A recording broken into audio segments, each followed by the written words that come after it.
Livre de l'Apocalypse, chapitre 13. Puis je vis de monter de la mer une bête qui avait 10 cornes et 7 têtes, et sur ces cornes 10 diadèmes, et sur ses têtes des noms de blasphème. La bête que je vis était semblable à un léopard. Ses pieds étaient comme ceux d'un ours, et sa gueule comme une gueule de lion. Le dragon lui donna sa puissance et son trône, et une grande autorité. Et je vis l'une de ses têtes comme blessée à mort, mais sa blessure mortelle fut guérie. Et toute la terre était dans l'admiration derrière la bête. Et ils adorèrent le dragon parce qu'il avait donné l'autorité à la bête. Et ils adorèrent la bête en disant, « Qui est semblable à la bête?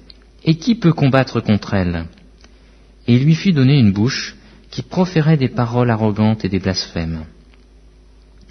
Et il lui fut donné le pouvoir d'agir pendant 42 mois.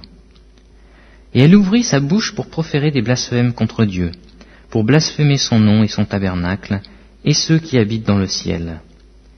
Et il lui fut donné de faire la guerre aux saints et de les vaincre. Et il lui fut donné autorité sur toute tribu, tout peuple, toute langue et toute nation. Et tous les habitants de la terre l'adoreront, ceux dont le nom n'a pas été écrit dès la fondation du monde dans le livre de vie de l'agneau, qui a été immolé.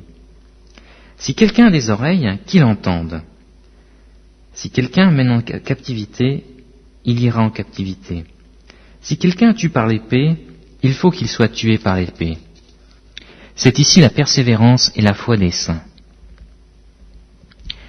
Puis, je vis monter de la terre une autre bête, qui avait 2 cornes semblables à celles d'un agneau, et qui parlait comme un dragon.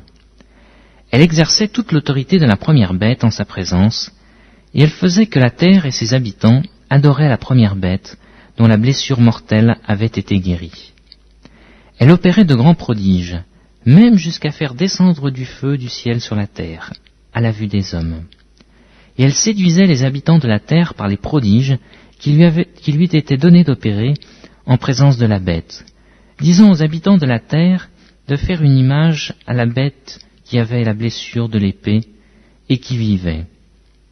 Et il lui fut donné d'animer l'image de la bête, afin que l'image de la bête parlât, et qu'elle fit que tous ceux qui n'adoreraient pas l'image de la bête fussent tués.